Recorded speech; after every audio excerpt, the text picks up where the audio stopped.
한동훈 후보자 청문회로 넘어가겠습니다. 바로 시간 관계상 관련 발언부터 들어보시죠.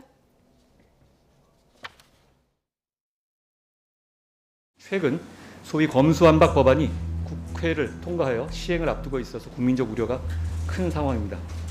이 법안은 부패한 정치인과 공직자의 처벌을 어렵게 하고 그 과정에서 국민이 보게 될 피해가 너무나 명확합니다. 약간 분위기를 좀 식어가려고 했는데 청문회 얘기도 식어가지는 않을 것 같습니다. 여야 충돌의 어떤 뇌관으로 뽑히는 국면이기 때문에 자 어떻습니까? 지금 일단 민주당 같은 경우는 총리 후보자 인준 문제를 한동훈 후보자 포함해서 장관 거취 문제와 좀 이렇게 연계하려는 분위기고 또 여기에 당선인 측도 일단 임명을 강행하겠다는 움직임, 이를테면 강대강 대치 국면이거든요. 어떻게 보고 계십니까? 지금도 청문회가 아마 오늘 밤 늦게까지 이어질 예정인데. 네, 그럴 것 같아요. 일단 아까 그 얘기 하고 넘어가야 될 것 같아요. 왜 젠더 갈등이 아니 아까 얘기했던 그 논리가 맞지 않아요. 네. 무슨 말이냐면 예를 들어서 피해 호소인 얘기한 것도 예를 들어서 논란이 될 수는 있어요. 그게 어떻게 젠더 갈등의 이슈가 된다고 난 이해를 못 하겠어요. 그걸 도저히 지금 임승호 대변인이 그렇게 막 주장을 하는데 저는 그게 논리적으로 이해가 안 돼요. 그 얘기와 젠더 갈등을 부추겨서 그것을 이슈화시킨 것과 무슨 연관이 있는지 잘 모르겠어요. 그래서 저는 동의할 수 없다는 말씀을 드리는 것이고 한동훈 후보자 같은 경우에 오늘 이제 계속될 것 같은데 여러 가지 얘기들이 나오고 있는데 이제 자녀 입시 비리 관련된 입시 비리는 아니죠. 자녀의 스펙 관련된 여러 가지 논란들이 나오고 있죠. 본인은 여러 가지 논란들이 결국은 입시와 전혀 관계가 없고 입시에 사용하려고 생각도 안 했다고 얘기를 하고 있고 네. 앞으로 시작도 안 했으니까 물론 지금 시작된 게 아무것도 없죠. 본인이 지금 고등학교 학생이고 입시에 사용한 것도 없고 맞아요 그 얘기는. 그러면 이렇게 물어볼 수밖에 없어요. 왜 그렇게 그러면 논문이라든지 책이라든지 아니면 이런 부분들을 쭉쭉쭉 계속 이렇게 해왔을까? 고등학생이 그걸 굳이 해야 될 이유가 있을까 하는 부분에 대한 의문이 생길 수밖에 없어요. 한동훈 후보자는 그건 그냥 아카이브처럼 모아놓기 위해서 했다고 얘기하시는데 그렇게 하기에는 지금 하는 여러 가지 나온 얘기들을 보면 좀 이해가 안 돼요.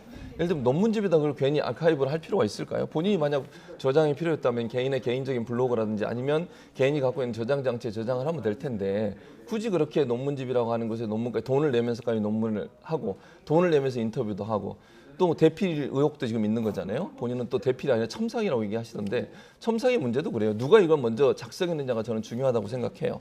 과연 한동훈 후보자의 딸이 이걸 먼저 작성을 한 건지 아니면 벤슨이라고 불려지는 그 사람이 작성한 건지 어쨌든 그 사람이 이걸 작성했다고 본인은 밝힌 상태고 언론을 통해서 이런 부분들이 명확하게 지금 그러니까 본인의 해명을 하고 있는데 그 해명 자체가 상식과 일반적인 어떤 기준에 봤을 때 이해가 안 되는 부분이 많아요. 그리고 논문집에 실린 글을 논문이 아니라고 자꾸 얘기를 하시는데 일반적으로 학교에서는 논문집에 실린 글은 논문으로 봅니다. 기본적으로. 에세이라고 자꾸 주장을 하시던데 그걸 다 떠나서 그런 일을 그럼 왜 해왔을까 지금까지.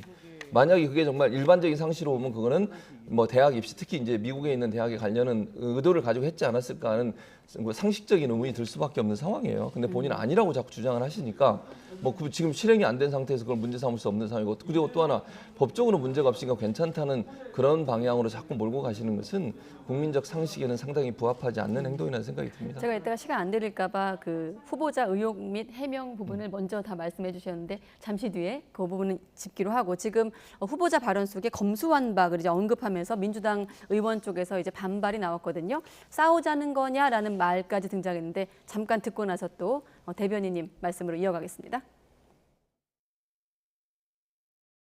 인사말에 검수완박이라는 용어를 굳이 쓰신 거는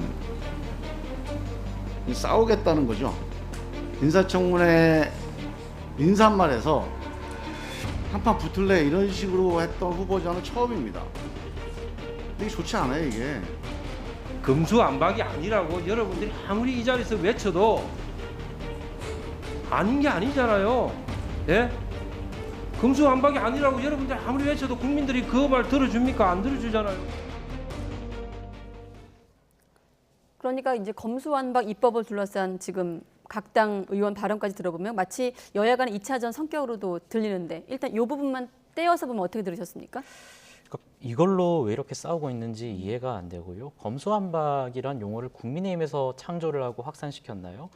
애초에 해당 청문회에서 자료로도 나왔지만 이수진 의원 같은 경우에는 검수완박의 필요성이라는 주제로 PPT까지 띄워서 발언하시고 또 검수완박의 필요성에 대해서 서약까지 하신 분들도 계시다고 알고 있는데 왜 검수완박에 대해서 국민의힘이 자꾸 사용하냐 이런 지적을 하는지 모르겠고 그것이 정불만이면 민주당에서는 뭐 본인들이 주장하는 검찰 선진화법이라든지 검찰 개혁법의 용어를 쓰면 되는 것이고 그 가치에 동의하지 않는다면 검수완박이라는 용어를 쓰면 되는 겁니다. 그래서 저는 청문회 전체가 사실 이런 식으로 소비가 됐어요. 그래서 오전에 있었던 청문회 같은 경우에는 저는 뭐 거의 동창회 수준이었다라고 보고요. 오후 같은 경우에는 한편의 총극이었다라고 보는데요. 오전에는 청문회를 하겠다고 한동훈 후보자를 불러서 의사진행 발언이라는 것을 빌려서 사실상 현안에 대한 자신의 주장을 하면서 정작 후보자에게는 답변의 기회를 주지 않고 한동훈 후보자는 제 기억에는 오전에 한마디도 입을 떼지 못했습니다. 그래서 오후에 겨우 입을 떼나 싶더니 각종 의혹들에 대해서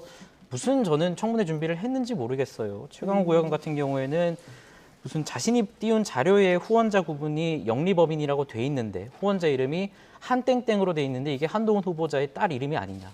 상식적으로 후원자 구분이 영리법인으로 돼 있으면 후원자 이름은 당연히 회사명이지 않겠습니까? 그래서 한동훈 후보자가 한국 3M이라고 답변을 하니까 참 황당해하던데 한동훈 후보자의 딸이 이름이 성이 한이고 뭐 이름이 북3M입니까? 말이 안 되는 얘기를 하고 있고 뒤이어서 김남국 의원 같은 경우에는 무슨 논문 제1 저자를 한동훈 후보자의 딸이 친이모와 같이 작성을 했다라고 하는데 정작 살펴보면 딸이 작성한 것도 아니에요. 처가 쪽에 조카가 작성한 것이고 이 씨 성을 가진 이모 씨 교수와 작성했다라는 거예요. 이모였던 거죠. 이모. 그래서 그럼 뭐 고씨 성을 가진 분하고 작성하면 고모랑 작성한 건가요? 그래서 전 최소한 안 하느니만 못한 발언들로 오후 청문회를 계속 채우고 있고 오전 청문회 같은 경우에는 발언 기회조차 주지 않으면서 무엇을 검증하겠다는 것이 상당히 검증하겠다는 것인지 이해하기가 힘들고 적어도 오늘 민주당에서는 오늘 청문회에서 한동훈 후보자가 법무부 장관으로서 법무 행정 영역에서 어떤 능력이 있는지 검증을 했어야 된다라고 봐요.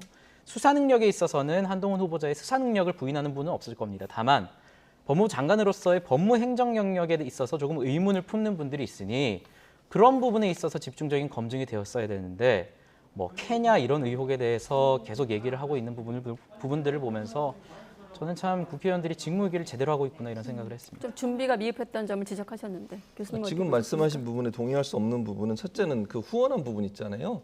컴퓨터 50대 후원한 부분. 물론 회사 이름 얘기하셨으니까 회사는 최강욱 의원 고대 뭐 말씀하시는 거죠? 그렇죠. 네. 그러니까 그 회사 이름하고 이렇게 사진이 하나 공개가 됐어요. 언론에 사진이 하나 공개가 됐는데 그 공개된 내용을 보면 노트북을 이제 기증하면서 양쪽에 받고 이렇게 중간에 큰 팻말하는 걸 들고 있었잖아요.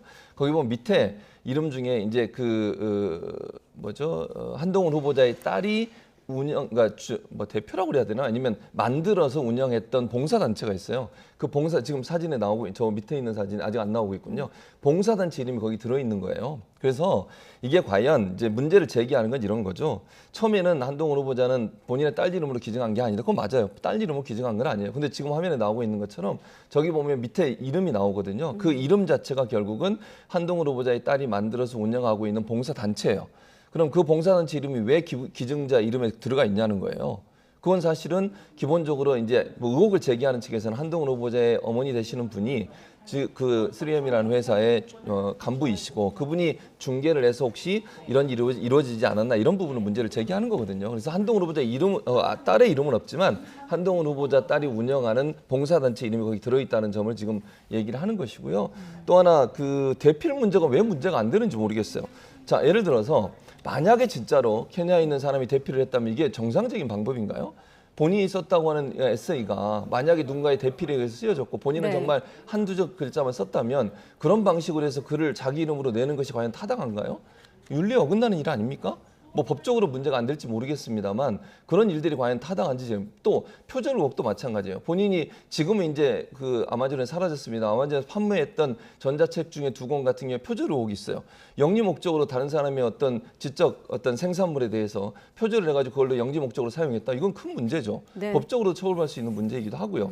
이런 부분들에 대해서 그냥 괜찮다 넘어가도 된다. 뭐 법적으로 문제 없다. 이렇게 넘어갈 수 있는 수준은 저는 아니라고 봅니다. 자, 이 밖에도 조국 전 장관 일가 수사도 도마 위에 오르면서 그 과정에서 이제 딸의 일기장을 조민 씨 일기장을 압수했다는 이런 주장에 대해서도 그런 적이 없다라고 답변을 하기도 했는데 자, 시간 관계상 여러 좀 의혹들을 두 분께 설명해 주셨는데 청문회를 통해서 한동훈 후보자에 대해서 이것만은 꼭 검증이 필요하다고 보시는 대목 어떤 대목인지 짧게 좀 언급하고 마무리 지어야 될 것 같습니다. 예, 저는 법무 행정 영역에 있어서 능력 부분에 치중되어 있었는데 전혀 그러지 못했고 지금 최 교수님께서 뭐 그 뒤에 사실 해명이 있었습니다.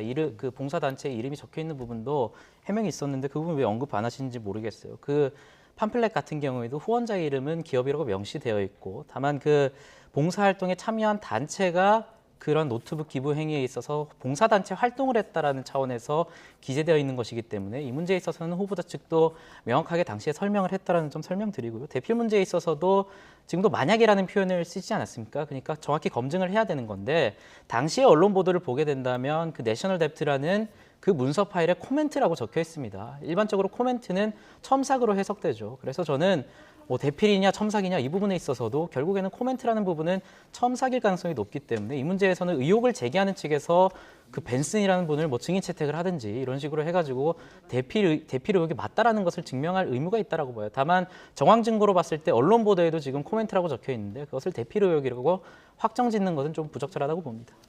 제가 아까도 말씀드렸지만 강제 수사를 하지 않으면 이건 확인이 안 돼요. 지금 말씀하신 것처럼 그분을 증인으로 채택하라는데 케냐에 있는 분을 어떻게 증인으로 채택합니까? 안 되는 거 알면서 그렇게 얘기하시면 안 되고요. 봉사활동도 마찬가지예요. 물론 말씀하신 것처럼 봉사활동하는 단체 이름을 집어넣었다고 얘기하셨는데 그것도 사실은요. 그러면 일반 국민이 생각할 때 어머니가 만약 없었다면 그 봉사단체가 그 돈을 그 컴퓨터를 지급받는데 또는 뭐 지원받는데 과연 그 봉사단체가 가능했을까 하는 부분도 의문이 생기는 거예요. 일반 국민들은요. 이런 부분들이 우연이라고 생각하고 공교롭다고 생각하지만 그게 과연 일반 국민의 수준에서 고등학교 1학년이 할 수 있는 일일까 하는 부분에서 의문이 생길 수 있는 거예요. 그 상식적 관점에서 보면 한동훈 후보자 자녀가 갖고 있는 여러 가지 뭐 스펙 관련된 일들은 상식적으로 이해 안 되는 부분이 많다는 건 분명한 사실입니다. 네.